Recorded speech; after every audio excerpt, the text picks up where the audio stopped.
ஐயோ, என்னாச்சு? எங்க கூட்டிட்டு வந்திருக்கீங்க? இது நம்மள மாதிரி ஏழைங்க வர ரெஸ்டாரண்ட் இல்ல. இங்க பணக்காரங்க தான் வருவாங்க. அபி, என்னோட சாரிய பாருங்க. கையில பிச்சை தட்டி இல்லாத பிச்சைக்காரி மாதிரி தெரியறேன். என்ன சொல்ற நீ?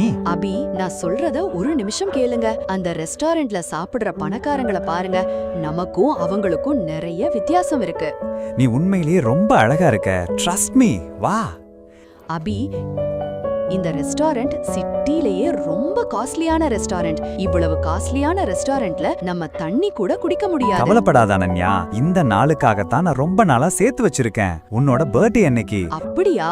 இந்த பணத்தை சம்பாதிக்க நீ ராத்திரி பகலா ஓடி இருக்க. இத ஒரே நாள்ல செலவு பண்ண நான் விடணுமா? தயவு செஞ்சு எல்லாத்தையும் என்கிட்ட விட்டுடு, நான் பாத்துக்கிறேன். நான் டேபிள் சூஸ் பண்ண போறேன், நீ பின்னாடியே வா.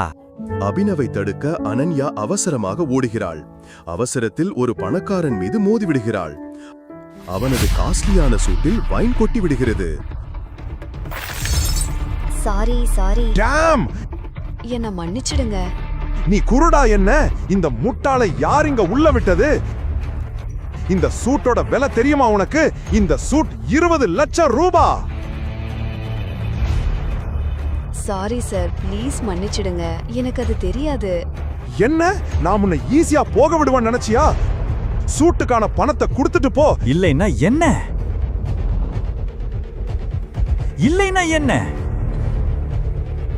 ஓ வாவ், இவன் இன்னொரு பரதேசி மாதிரி இருக்கான். இந்த ரெஸ்டாரண்டோட ஸ்டாண்டர்ட் ரொம்ப குறைஞ்சு போச்சு. ஒழுங்கா என் வைஃப் கிட்ட இப்பவே மன்னிப்பு கேளு. ப்ளீஸ். நான் மன்னிப்பு கேட்கணுமா? நான் யாருன்னு உனக்கு தெரியுமா? கேளுங்க, மன்னிப்பு கேட்டுட்டு இங்க இருந்து போயிடுவோம். இவரு சிங்கானியா இண்டஸ்ட்ரியோட ஓனர். உனக்கு புரியலையா? என் வைஃப் கிட்ட மன்னிப்பு கேளு. இல்லன்னா என் வைஃப் கிட்ட மன்னிப்பு கேட்காத இந்த நாளை நீ எப்பவும் மறக்க மாட்ட. அந்த பணக்காரன் அபினவ் சொன்னதை கேட்டு கடும் கோபமடைகிறான். மொத்த ரெஸ்டாரண்டும் அவர்களை வேடிக்கை பார்த்து கொண்டிருந்தது. நான் இந்த சிட்டியோட மிக பெரிய வைர வியாபாரி. மக்கள் செல்வாக்கு, பணம், மினிஸ்டர்ஸ் எல்லாரும் என் பாக்கெட்ல இருக்காங்க. நான் நினைச்சா ஒரே சொடுக்குல நீங்க இருந்த இடம் தெரியாம அழிக்க முடியும். நான் ஒரு விரல சுடுக்குனா போதும், உன்னோட மொத்த பிசினஸும் தரமட்டமாயிடும். அந்த மனிதர் அபினவ் என்ன சொல்ல வருகிறான் என்பதை புரிந்து கொள்வதற்கு முன்பே அபினவ் தன் போனை எடுத்து யாருக்கோ ஒரு மெசேஜ் அனுப்பினான். அடுத்த நொடியே அந்த பணக்காரனுக்கு ஒரு கால் வந்தது. அவன் அதிர்ச்சி அடைந்தான். வாட்? டாட், இதெல்லாம் எப்படி சாத்தியம்?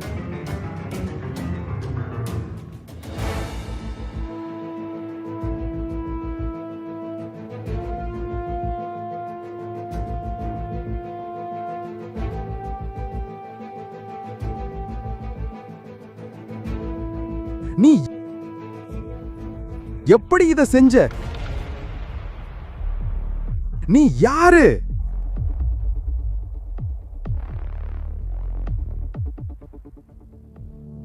அபினவ் ஒரு ஏழை மருமகன். வேலைக்காரனை போல வீட்டு வேலைகள் அனைத்தையும் செய்தான்.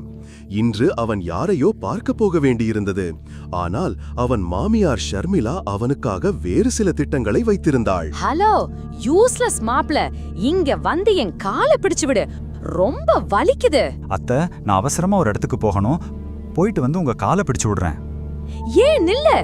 இன்னைக்கு வரைக்கும் நீ எதுவும் சம்பாதிக்க துப்பில்ல. என் பொண்ணு சம்பாதிக்கிற காசுல தான் நீ வாழற. நீ யாரையும் முக்கியமா பார்க்க போகணுமா? அப்போது அபினவின் மனைவி அனன்யா அங்கே வருகிறாள். இங்க என்ன நடக்குது?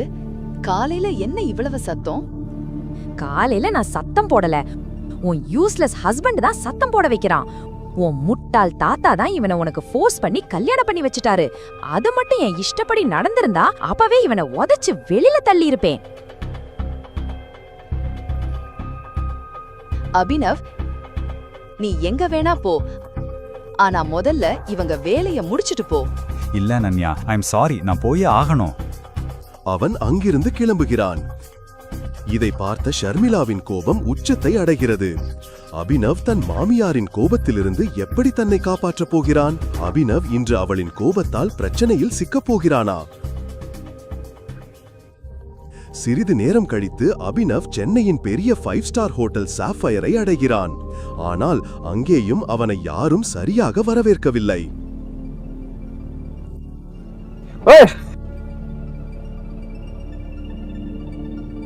பிச்சைக்காரா, உன் பாக்கெட்ல ஒரு பைசா கூட இல்ல.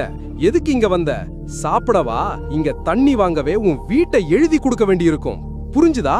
இப்போ இங்க இருந்து கிளம்பு. அபினவின் செருப்புகள் தேய்ந்து போயிருந்தன. அவனது சட்டை கிழிந்திருந்தது. ஹோட்டல் செக்யூரிட்டி அவனை தடுத்து நிறுத்தி அவனது நிழல் கூட ஹோட்டல் மீது விழவிடவில்லை. நான் இந்த ஹோட்டல் ஓனர் மிஸ்டர் அக்ரமா மீட் பண்ண வந்திருக்கேன். என்ன சொன்ன? அக்ரம் சார் உன்னை பார்க்க விரும்புறாரா? எங்க அக்ரம் சார் மாதிரி ஆளை வச்சு பாத்ரூம் கூட கிளீன் செய்ய மாட்டாரு. புரிஞ்சுதா? அக்ரம் சாரை பார்க்கணும்னு சொல்றேன். சீக்கிரம் இங்கிருந்து கிளம்பு. செக்யூரிட்டி கார்ட்ஸ் அபினவை தள்ளிவிடும்போது அபினவை தனது முன்னாள் காதலி வைபவி தனது புதிய காதலனுடன் வருகிறாள். Hey guards.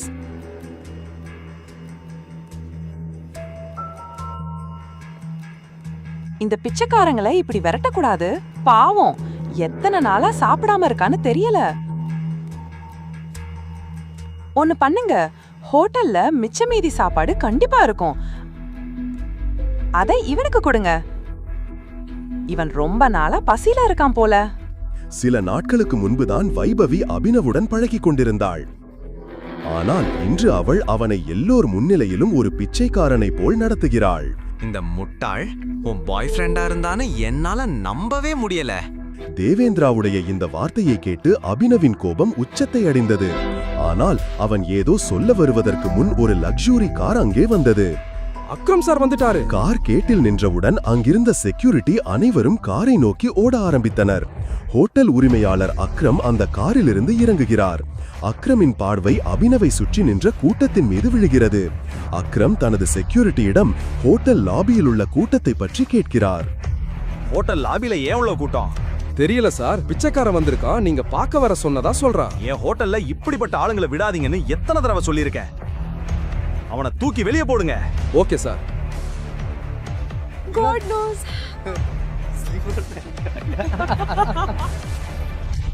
அக்ரம் சொன்னவுடன் 4 செக்யூரிட்டிகள் உடனடியாக அபினவை நோக்கி சென்றனர். அவர்கள் அபினவை அக்ரம் நிற்கும் இடத்திற்கு முன்பே அழைத்துச் சென்றனர். அப்போது அக்ரமின் பார்வை அபினவ் கையில் அணிந்திருந்த மோதிரத்தின் மீது விழுந்தது. அதன் பிறகு நடந்தது அத்தனையும் பார்த்த அனைவரும் அதிர்ச்சி அடைந்தனர். அவனை விட்டுடுங்க. பட் சார், மோதிரத்தை பார்த்தவுடன் அக்ரம் செக்யூரிட்டியை தடுத்து நிறுத்தினார்.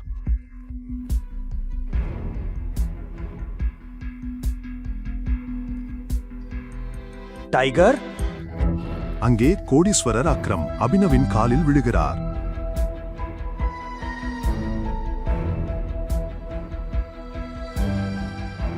உங்களை என்னால அடையாளம் கண்டுபிடிக்க முடியல. ப்ளீஸ் என்ன மன்னிச்சிடுங்க டைகர்.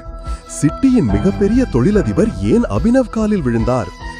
அந்த மோதிரத்தின் ரகசியம் என்ன? அந்த ரகசியம் எல்லோருக்கும் வெளிப்படுமா?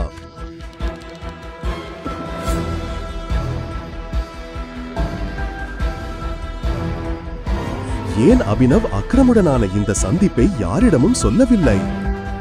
காலையில் அபினவ் அனன்யாவுக்கு டிஃபன் கொடுக்க அவள் அலுவலகத்திற்கு வந்தபோது மக்கள் அங்கும் இங்கும் அலைமோதிக் கொண்டிருப்பதை பார்த்தான். ஆனால் இன்னும் தன் ஹெட்போனுடன் இசை உலகிலேயே இருந்தான். இந்த கூட்ட நெரிசலுக்கு காரணம் சமீபத்திய முக்கிய செய்தி. Breaking news. இந்த டெண்டர் தான் சிங் இண்டஸ்ட்ரீஸின் தலையெழுத்தை மாற்றப் போகும் கடைசி நம்பிக்கை. அனன்யா மூழ்கவிருக்கும் தனது நிறுவனத்தின் படகை எப்படி கரை சேர்க்கப் போகிறார்? Guys, the situation doesn't look good. Singh இண்டஸ்ட்ரீஸை மீட்டெடுக்க இதுதான் நம் கடைசி நம்பிக்கை. சிராக் அனன்யாவின் பிசினஸ் பார்ட்னர் மற்றும் நண்பரும் ஆவார். தாத்தா இறந்த பிறகு அனன்யா சிராகை தனது பிசினஸ் பார்ட்னராக நியமித்தார். அவன் அனன்யாவின் வாழ்க்கை துணையாக வர விரும்பினான்.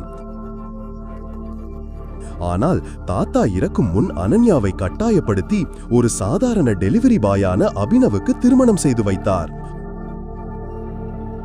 அனன்யா தனது சேரில் மிகவும் அமைதியாக அமர்ந்திருந்தாள். அப்போது அவளுக்கு அடுத்ததாக அமர்ந்திருந்த நிறுவனத்தின் சீஃப் ஃபைனான்சியல் ஆபீசர் மௌத்திக் கூறினார், அனன்யா, டெண்டர் கிடைக்காததால இன்வெஸ்டர்ஸ் எல்லாரும் பின்வாங்கிட்டாங்க. The balance sheet also doesn't look good. இது கண்டினியூ ஆச்சுன்னா நாம திவாலாகிடுவோம். மௌதேக், you know very well தாத்தா இந்த நிறுவனத்தை உருவாக்க எவ்வளவு கஷ்டப்பட்டு இருக்கிறாருன்னு. இதுல அவரோட பல வருஷ உழைப்பு, வியர்வை, கஷ்டம் எல்லாமே இருக்கு. அது மட்டும் இல்லாம இவ்ளோ சீக்கிரம் கம்பெனி திவாலாகிற நிலைமைக்கு எப்படி வரும்? அது சாத்தியமில்ல. ஏதாவது ஒரு வழி இருக்கணும். அனன்யா, உங்க தாத்தா இருந்தப்போ நம்ம கிட்ட ரொம்ப ஸ்ட்ராங்கான அசோசியேட்ஸ் இருந்தாங்க. அதுக்கப்புறம் சிராகோட இன்ஸ்ட்ரக்ஷன்ஸ் படி நாங்க அவங்களோட டீல்ஸை ஸ்டாப் பண்ணிட்டோம். ஓ நவி சார், நாட் அகேன். இந்த நியூஸை பார்த்ததுக்கு பிறகு யாரும் நம்ம கூட டீல் வச்சுக்க விரும்ப மாட்டாங்க. That's not an option. Mouthik, let's see your plan. Desai Ravikant அனன்யாவின் தாத்தாவின் பழைய விசுவாசமான நண்பர் மற்றும் அனன்யாவின் தாத்தாவுடன் சேர்ந்து இருவரும் சிங் இண்டஸ்ட்ரீஸை விரிவுபடுத்தினர். ஆனால் இப்போது அவர் பேருக்கு தான் நிறுவனத்தின் ஃபைனான்சியல் அட்வைசராக இருந்தார். Good morning Mrs Lobo. Such a bright beautiful Monday. எப்படி இருக்கீங்க? ஏன் ஆஃபீஸ் இன்னைக்கு டல்லா இருக்கு? நீ எப்பவும் வேலைக்கார மாதிரி வீட்டு வேலை தான் செய்வியா? கொஞ்ச நேரம் நியூஸ் எல்லாம் பார்க்க மாட்டியா? நீ எவ்வளவு பெரிய தொழிலதிபரின் மாப்பிள்ளை. பிசினஸ்ல என்ன நடக்குதுன்னு உனக்கு தெரியணும். எனக்கு தெரியாதது என்ன இருக்கு? பாரு, டெண்டர் இழப்பு சிங் இண்டஸ்ட்ரீஸை அதிர்ச்சிக்குள்ளாக்கிறது.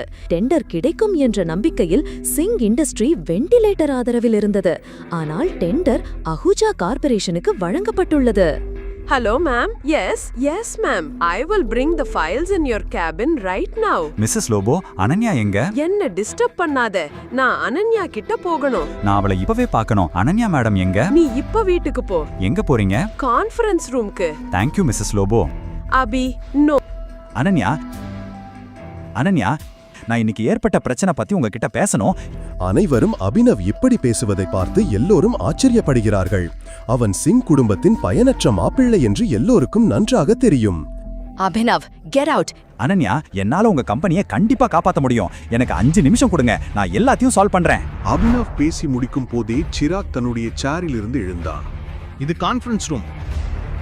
கம்பெனி விஷயத்தை பேச உனக்கு எப்படி தைரியம் வந்துச்சு? அனன்யா, முதல்ல இந்த ஆளை கம்பெனில இருந்து தூக்கு. இவன் உள்ள வந்ததுல இருந்து கம்பெனிக்கு கெட்ட பேர் தான். Ananya, take your own decisions. Chirag அபினவை கான்ஃபரன்ஸ் ரூமுக்கு வெளியே தள்ளினான். செக்யூரிட்டி, தாளை புடிச்சு வெளியே தள்ளுங்க. வெளியே இருந்தவர்கள் அபினவின் நிலையை பார்த்து பரிதாபப்படத் தொடங்கினர். லோபோ சிராகிடம் கேட்டுக்கொண்டார். Sir, I will take care of this matter. You can go inside for the meeting. சரி. ஓ, நீங்க ஃபைல்ஸை கொண்டு வந்துட்டீங்களா? கொடுங்க. கோபத்தில் கொதித்துக் கொண்டிருந்த சிராக் திரும்பி கான்ஃபரன்ஸ் ரூமுக்குள் சென்றான். Leave him. இவர் ஒண்ணு திருட இல்ல. இவர் உங்க அனன்யா மேடமோட ஹஸ்பண்ட், சிங் குடும்பத்தோட மாப்பிள்ளை.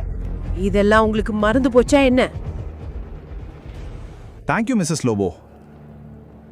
எனக்கு உங்ககிட்ட கிடைக்கிற மரியாதை அனன்யா கிட்டயும் அவங்க அம்மா கிட்டயும் கூட கிடைக்கிறது இல்ல. You idiot. Come with me right now.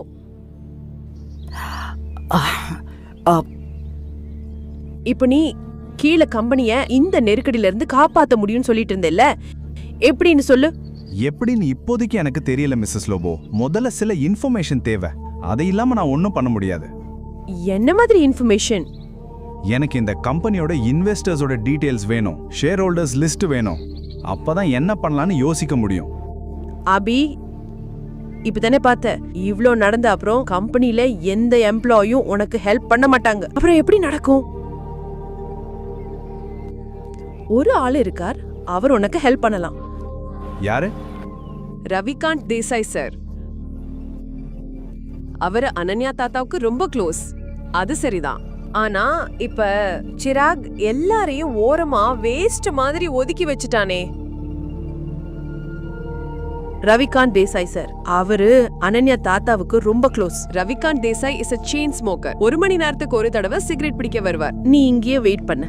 அவர் வந்ததுக்கு அப்புறம் அவர்கிட்ட பேச ட்ரை பண்ணு. அவரை முழுசா கன்வின்ஸ் பண்ண ட்ரை பண்ணு. I am sure you can do it. Okay, இப்போ நான் போகணும்.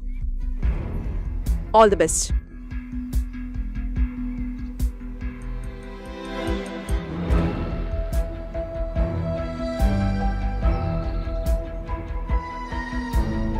வணக்கம் மினிஸ்டர் சார், எப்படி இருக்கீங்க?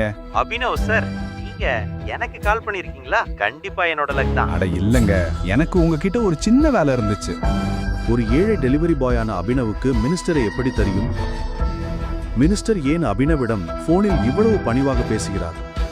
அபினவ் மினிஸ்டரிடம் ஏதோ சொல்லிக் கொண்டிருந்த போதுதான் ரவிகாந்த் தேசாய் அதாவது ரவிகாந்த் அந்த இடத்திற்கு வருகிறார். ஆமா மினிஸ்டர் சார், ஃபாரின் டீடைல்ஸ் எல்லாம் கண்டுபிடிங்க, எனக்கு திரும்ப கால் பண்ணுங்க. நான் இப்ப வச்சிடுறேன் சார்.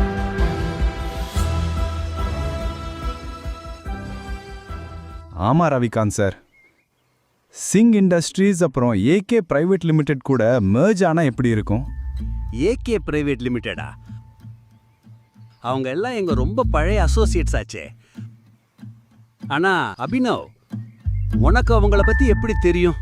அதற்கு பிறகு அபினவ் ரவிகாந்திடம் ஏதோ ஒரு விஷயத்தை சொல்ல, அதை கேட்டதும் அவருக்கு தலையை சுற்றியது போல் இருந்தது. அவர் தன் சிகரெட்டை மீண்டும் உள்ளே வைத்துவிட்டு அபினவை கான்ஃபரன்ஸ் ரூமிற்கு அழைத்துச் சென்றார். அடே பிச்சைக்காரா, நீ இன்னும் இங்க இருந்து போகலையா? Behave your self. அனன்யா, நாம அபினவுக்கு ஒரு சான்ஸ் கொடுக்கணும். He has an excellent plan. பிளானா? தெருவில் சுத்துறவங்ககிட்டயா? இங்க பாரு, உனக்கு வயசு எவ்வளவு இருக்கோ அதை விட அதிகமா இந்த கம்பெனியை நான் நடத்தின அனுபவம் இருக்கு. நாம அபினவ் சொல்றத கேட்கணும். அவன் சொல்றதுல ஒரு பாயிண்ட் இருக்கு. எப்படி இப்படியெல்லாம் சொல்ல முடியும்? நீங்க என்ன சொல்ல வரீங்க? இந்த பிரச்சனைகளுக்கு இடையில் அனன்யா ஆழ்ந்த யோசனையில் அமர்ந்திருந்தாள். அவளுக்கு அவளுடைய தாத்தா சொன்ன விஷயம் ஞாபகத்திற்கு வந்தது. அனன்யா கண்ணு, அபினவ் உனக்கு ரொம்ப நல்ல வாழ்க்கை துணை. எப்பவும் ஞாபகம் வச்சுக்கோ. உனக்கோ இல்ல சிங் இண்டஸ்ட்ரீஸுக்கோ எப்ப கஷ்டம் வந்தாலும் அபினவ் தான் உன்னை அதிலிருந்து வெளியே கொண்டு வருவான். அங்கு நடந்து கொண்டிருந்த சண்டையை பார்த்து அனன்யா சத்தமாக கத்தினாள். சிராக், மறந்துடாத, இந்த கம்பெனி என்னோடது. எந்த டிசிஷன் எடுக்கிறதுக்கும் எனக்கு இங்க பவர் இருக்கு. Sit down.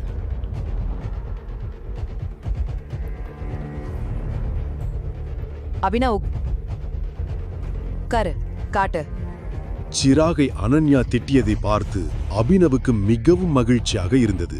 ரவிகாந்த் அபினவை தனக்கு அருகில் இருந்த சேரில் உட்கார வைத்தார். அதற்கு பிறகு அபினவ் தனக்கு முன் கிளாஸில் இருந்த தண்ணீரை ஒரே மூச்சில் குடித்தான். அனன்யா, எனக்கு முதல்ல கம்பெனியோட இன்வெஸ்டர்ஸ் டீடைல்ஸ் வேணும், ஷேர் ஹோல்டர்ஸ் லிஸ்ட் வேணும், அப்புறம் பேலன்ஸ் ஷீட் பார்க்கணும். அப்பதான் என்ன பண்ணான்னு யோசிக்க முடியும். This is too much. நாம இப்படி யாரோ ஒருத்தர்கிட்ட நம்ம கம்பெனியோட டீடைல்ஸை கொடுக்க முடியாது. மௌத்திக், லேப்டாப் பாஸ் பண்ணுங்க. இன்னும் இந்த கழுத பேசுறத கேட்டுக்கிட்டு இருக்கியா? போதும், நிறுத்து. Chirag, why don't you mind your language? ஏன் அபினவ் என் புருஷன்னு மறந்துடுற? 2 வருடத்தில் முதல் முறையாக அனன்யா அபினவிற்காக சண்டை போடுவதை பார்த்தான்.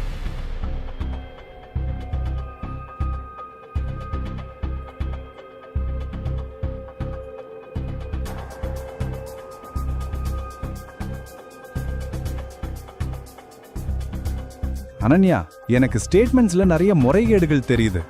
நம்ம இன்வெஸ்டர்ஸ் வெளியே போனதுக்கு ஒரு பேட்டர்ன் இருக்கு. பேலன்ஸ் ஷீட்ல நிறைய டிரான்சாக்ஷன்ஸ் இருக்கு. அதுல எனக்கு நிறைய சந்தேகம் இருக்கு. ஏதோ உளறிட்டு இருக்க. இதெல்லாம் வெறும் வாயால சொல்றதுதான். கம்பெனியை எப்படி திவாலாகாம காப்பாத்துவ?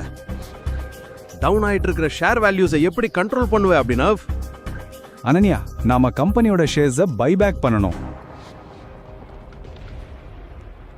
Brilliant idea.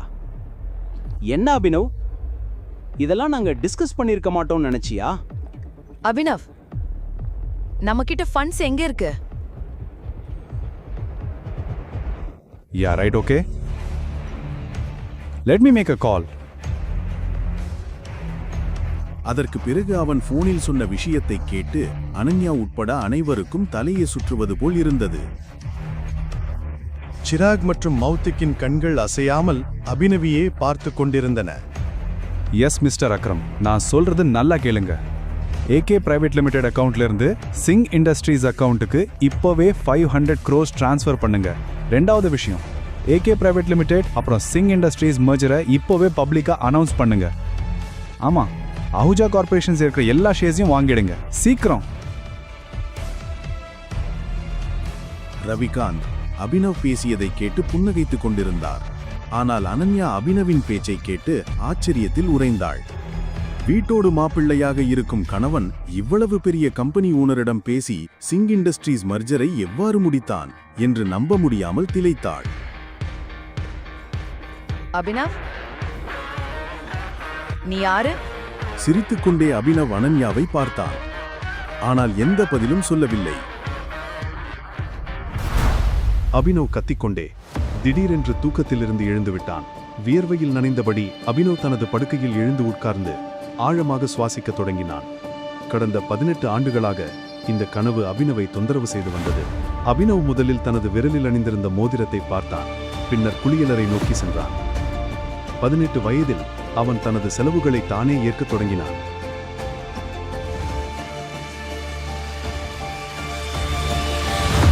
அவனது வாழ்க்கையில் ஒரே ஒரு மகிழ்ச்சிதான் இருந்தது. அவனது காதலி வைபவி. வைபவியை பார்க்கும்போதெல்லாம் அவன் தனது துக்கங்களை எல்லாம் மறந்து விடுவான். இன்று வைபவியின் பிறந்த நாள் என்பதால் அபினவ் அவளை விரைவில் சந்திக்க விரும்பினான். அங்கிள், இந்த கேக் எவ்வளோ? 600 ரூபாய். இந்த பேஸ்ட்ரி ஒன்று 60 ரூபாய். ஒன்று கொடுங்க. சிறிது நேரம் கழித்து அவன் வைபவியின் வீட்டிற்கு வெளியே வந்தபோது அங்கே நிறைய வண்ணமயமான விளக்குகள் எரிந்து கொண்டிருப்பதையும் சத்தமான இசை ஒலிப்பதையும் கண்டான்.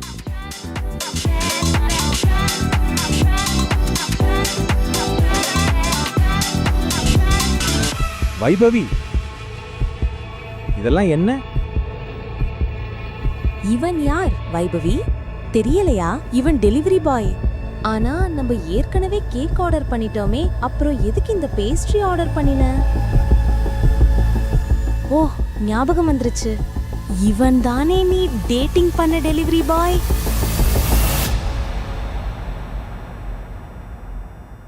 ஓ கமான் வைபவி, நீ இவ்ளோ சீப்பா நடந்துக்குவன் நான் நினைக்கவே இல்ல. பேப், ஹாப்பி பர்த்டே பேப். தேவேந்திரனை அபினவுக்கு நன்றாக தெரியும். அவன் ஒரு பெரிய பணக்காரரின் மகன். எப்போதும் வைபவியை சுற்றியே வட்டமிட்டுக் கொண்டிருப்பான்.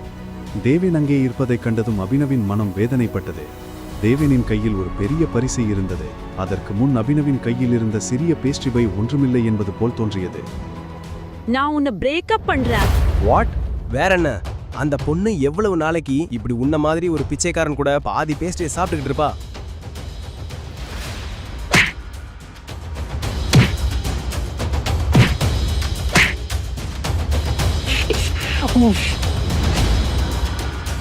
நீ செஞ்சது சரியில்லை வைபவி என்று சொல்லிவிட்டு அபினவ் அங்கிருந்து கிளம்பிவிட்டான். அவனது கண்களில் கண்ணீர் பெருகியது. அவனது இதயம் நொறுங்கி போயிருந்தது. ஒவ்வொரு முறை குடிக்கும் போதும் தேவேந்திரன் வைபவியின் கன்னங்களை முத்தமிடும் காட்சி அவன் கண்களுக்கு முன் வந்து போனது. இதற்கிடையில் அபினவ் சாலையில் மயங்கி கிடந்தபோது சன்னி சிங் தனது காரில் ஆத்திரத்துடன் அமர்ந்திருந்தான். சன்னி சிங்கின் சகோதரி அனன்யா அவனுக்கு பெரும் இடையூறாக மாறிவிட்டாள். சன்னி தனது தாத்தா ஹர்தேவ் பால் சிங்கின் நன்மதிப்பை பெறவும் அனன்யாவை தனது வழியிலிருந்து அகற்றவும் எதையும் செய்வான்.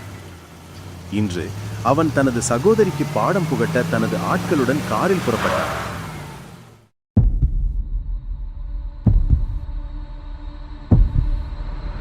சன்னியின் ஆட்கள் அபினவை தூக்கி நேராக அறை எண் 409 நுழைந்தனர். அவனோட ட்ரெஸ்ஸை கழட்டிட்டு அவனை பெட்ல படுக்க வை. அவன் ட்ரெஸ்ஸை கழட்டு என்று அவன் அவர்களிடம் மிக மெதுவாக சொன்னான். அங்கே சன்னியின் சகோதரி அனன்யா ஏற்கனவே உறங்கிக் கொண்டிருந்தாள். காலையில் அபினவ் புரண்டு படுத்தபோது அவனது கை ஒரு மென்மையான கையுடன் மோதியது. அபினவ் விழித்தெழுந்து பார்த்தான். அவன் ஒரு அந்நிய பெண்ணின் அருகில் படுத்திருந்தான்.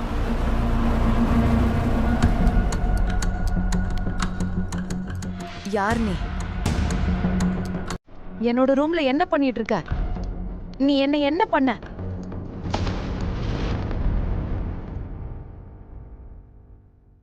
சீ, உன்னை என் தங்கச்சின்னு சொல்றதுக்கு வெக்கமா இருக்கு. உன் மேல எனக்கு முன்னாடியே சந்தேகம் இருந்தது. நான் தாத்தா கிட்ட நிறைய தடவை சொல்லிட்டேன். ஆனா அவர் ஒவ்வொரு தடவையும் என் அனன்யா அப்படி செய்ய மாட்டான்னு சொன்னாரு. ஆனா உங்க அனன்யா இப்படி செஞ்சுட்டான். கொஞ்ச நேரத்துல தாத்தாவுக்கு தன்னோட பேத்தி என்ன செஞ்சுட்டு இருக்காங்கிறத தெரிஞ்சிடும். இந்த லைவ் டெலிகாஸ்ட் காமிக்க நான் அவரை இங்க வர சொல்லியிருக்கேன். அண்ணா, எனக்கு தெரியாது. என்ன நம்புங்க. என்ன நடந்தது? இது எப்படி நடந்தது? இந்த பையன் யாருன்னு எனக்கு தெரியாது. எங்களுக்கு நடுவில் எதுவும் நடக்கல. அபினவ் விளக்கம் கொடுப்பதற்கு முன் சன்னியின் தாத்தா ஹர்தேவ் பால் சிங் அறைக்கு வந்துவிட்டார். அவர்களது உடை அவர்கள் மிக வசதியான மனிதர்கள் என்பதை உணர்த்தியது. அனன்யாவை இந்த நிலையில் கண்டதும் அவரது கண்கள் கோபத்தால் சிவந்து போயின. உன்கிட்ட நான் இதை எதிர்பார்க்கல அனன்யா. தாத்தா, நீங்க நினைக்கிற மாதிரி எதுவும் நடக்கல. உனக்கு நம்ம ரூல்ஸ் எல்லாம் நல்லாவே தெரியும். ஆனாலும் நீ அதை எல்லாத்தையும் மீறிட்ட. இல்ல தாத்தா, இல்ல. அப்புறம் அபினவின் பார்வை ஹர்தேவின் மீது பட்டபோது அவன் தனது கண்களுக்கு முன்னால் மரணத்தை கண்டது போல் உணர்ந்தான். நீ ஏன் பேத்திக்கு என்ன செஞ்சு வச்சிருக்க? இன்னைக்கிலிருந்து எங்க குடும்ப சட்டப்படி நீ சிங் குடும்பத்தோட மருமக. என்ன? ஆனா எங்களுக்கு நடுவுல எதுவுமே நடக்கலையே. தாத்தா, எதுவுமே நடக்கல. அப்படியா? எதுவும் நடக்கலையா? அப்போ இதெல்லாம் என்ன?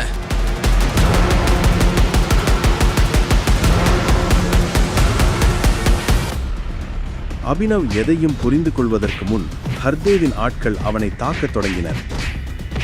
ஹர்தேவின் வயதை கருதி அபினவ் தன்னை கட்டுப்படுத்திக் கொண்டான். அனன்யா, இவனை ஹாஸ்பிட்டலுக்கு அனுப்பு. அவனும் சாயங்காலம் அக்ரமோட பார்ட்டிக்கு ரெடி ஆகட்டும். அப்புறம் அக்ரமோட பார்ட்டில இவன் உன் கூட கண்டிப்பா இருக்கணுங்கிறத ஞாபகம் வச்சுக்கோ.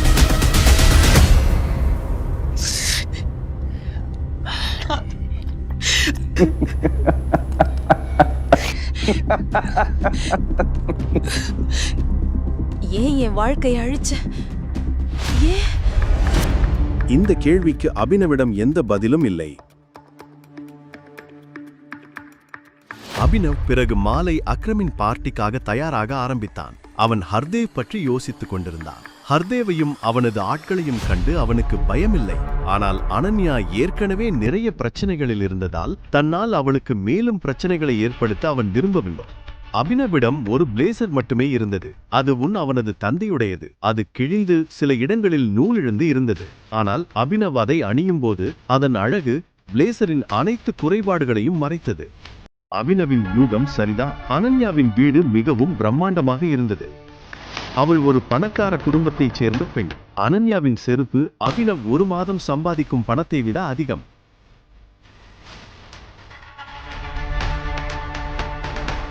அபினவை அனன்யா எவ்வளவு வெறுக்கிறார் என்பது அவனது கண்களில் தெரிந்தது. விருந்தில் அப்படிப்பட்ட முக்கிய நபர்களுக்கு மத்தியில் செல்வதற்கு அபினவும் பதட்டமாக இருந்தான். அந்த பதட்டத்தில் அவன் தன் தந்தையின் மோதிரத்தை விரலில் சுழற்ற தொடங்கியது கூட அவனுக்கு தெரியவில்லை.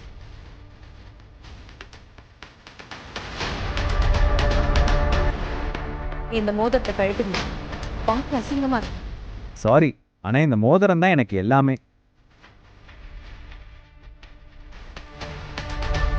அக்ரமின் வீடு ஒரு கோட்டையைப் போல இருந்தது. அதை சுற்றிலும் துப்பாக்கிகளை ஏந்திய பவுன்சர்கள் இருந்தனர்.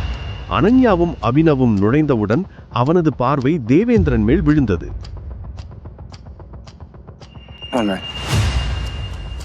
நீங்க என்ன பண்ற பாஸ்? அவர் என் கணவர். அனன்யா, உனக்கு பைத்தியம் பிடிச்சிருச்சா? இந்த தெருவுல சுத்துறவனுக்கிட்ட என்ன இருக்குன்னு அவனை போய் கல்யாணம் பண்ணிருக்க? உன் நாக்கு அடக்கு. அமைதியா இல்லனா என்ன பண்ணுவ? சொல்லு, நீ என்ன பண்ணுவ? தேவேந்திரனும் ஆத்திரமடைந்தான். அபினவ் அவன் மீது கையோங்க போகும்போது அவர்களின் சண்டையை பார்த்து விருந்து ஏற்பாட்டாளர் அக்ரம் அங்கே வந்தார். இங்க என்ன நடக்குது?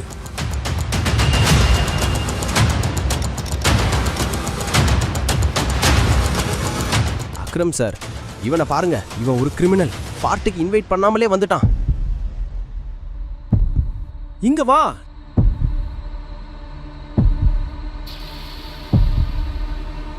நீ யாரு? இப்படி இங்க வந்த? ஆக்சுவலி அவர் என்னோட ஹஸ்பண்ட். அக்ரம் அனன்யாவை நம்பவில்லை. உன்னை இந்த பார்ட்டிக்கு யாரும் இன்வைட் பண்ணல. அதனால நான் போலீஸ் கூப்பிடுறதுக்கு முன்னாடி இங்க இருந்து வெளியில போயிரு. தேங்க்யூ அக்ரம்.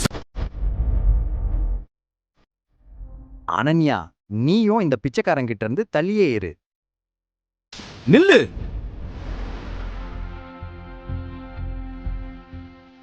அக்ரம் அபினன் மேல் நோக்கி ஓடி அவனது மோதிரத்தை பார்க்க தொடங்கினார். நான் உங்ககிட்ட தனியா ஒரு முக்கியமான விஷயம் பேசணும். எங்கிட்டியா? வாங்க. அக்ரம் அபினவின் கையை பிடித்துக்கொண்டு அவனை உள்ளே அழைத்து செல்ல ஆரம்பித்தான். அனன்யா, தேவேந்திரன், சன்னி மற்றும் விருந்திலிருந்த மற்றவர்கள் இதை பார்த்து ஆச்சரியப்பட்டனர். சிறிது நேரம் கழித்து அவர்கள் அக்ரமின் அறைக்கு வந்தவுடன் அக்ரம் கதவை மூடிவிட்டு அபினவின் அருகில் வந்து சொன்னார். உங்க மோதிரத்தை பார்க்கலாமா? எதுக்கு? பயப்படாதீங்க, நான் அதை கேட்க போறதில்ல. அது சும்மா பார்க்கணும், அவ்வளோதான். ப்ளீஸ்.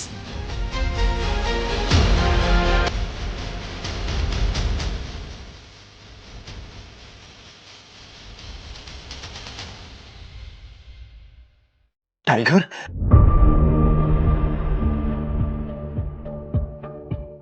டைகர். முழு கதையையும் கேட்டு மகிழ பாக்கெட் FM ஆப்பை டவுன்லோட் செய்யுங்கள். லிங்க் டிஸ்கிரிப்ஷனில் கொடுக்கப்பட்டுள்ளது.